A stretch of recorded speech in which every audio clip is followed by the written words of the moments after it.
అందరికీ నమస్తే, అస్సలాము అలైకుం. ఈరోజు మరి సిద్ధం సభకి మనం ఎలా సంసిద్ధంగా ఉండాలి, ఎలా సిద్ధంగా మనం అందరం కలిసికట్టుగా వెళ్ళాలి అని చెప్పి మరి ఈరోజు గుంటూరు తూర్పులో ఎమ్మెల్యే ముస్తఫా గారి ఆధ్వర్యంలో అలాగే మరి రమేష్ అన్న ఇక్కడ అబ్జర్వర్గా వేయటం జరిగింది.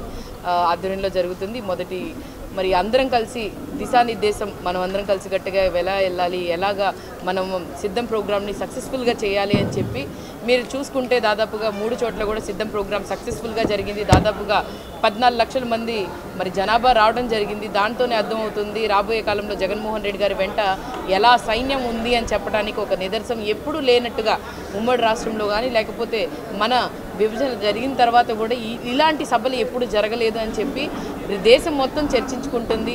ఎక్కడ నలుమూలలో జగన్మోహన్ రెడ్డి గారికి ఎంత ఆ ప్రజా ఆదరణ ఉంది, అసలు అంతమందిలో జగన్మోహన్ రెడ్డి గారు మన ప్రణాళికలు మనం ఎలా వెళ్ళాలి, మనం ఎలా సిద్ధంగా ఉండాలి.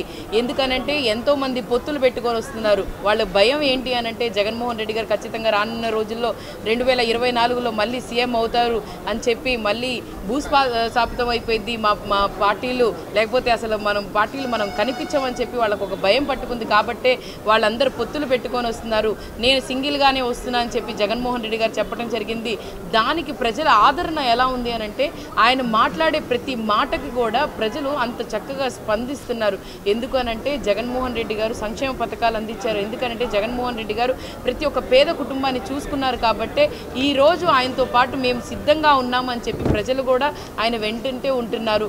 మనమందరం కలిసికట్టుగా జగన్మోహన్ రెడ్డి గారికి మద్దతు ఇద్దాము. జగన్మోహన్ రెడ్డి గారిని సీఎం చేసుకోవడానికి మనవంతు మనం ఏం చేయగలము అంటే సిద్ధం సభకి ప్రతి ఒక్కళ్ళు కూడా సంసిద్ధంగా ఉండి గుంటూరు తూర్పు నుంచి బయలుదేరి అందరం కలిసికట్టుగా వెళ్దాము. ప్రతి ఒక్కటి కూడా మా పార్టీ కానీ మేము కానీ మీ అందరి వెంటే ఉంటాం, మేము తోడే ఉంటాము. ఏదైనా కూడా మీతో పాటే మేము కూడా మరి జగన్మోహన్ రెడ్డి గారిని గెలిపించుకోవడానికి ప్రతి ఒక్కళ్ళు కూడా కృషి చేద్దాం. మరి అవకాశం ఇచ్చింది ఎందుకు ప్రతి ఒక్కరికి ధన్యవాదాలు.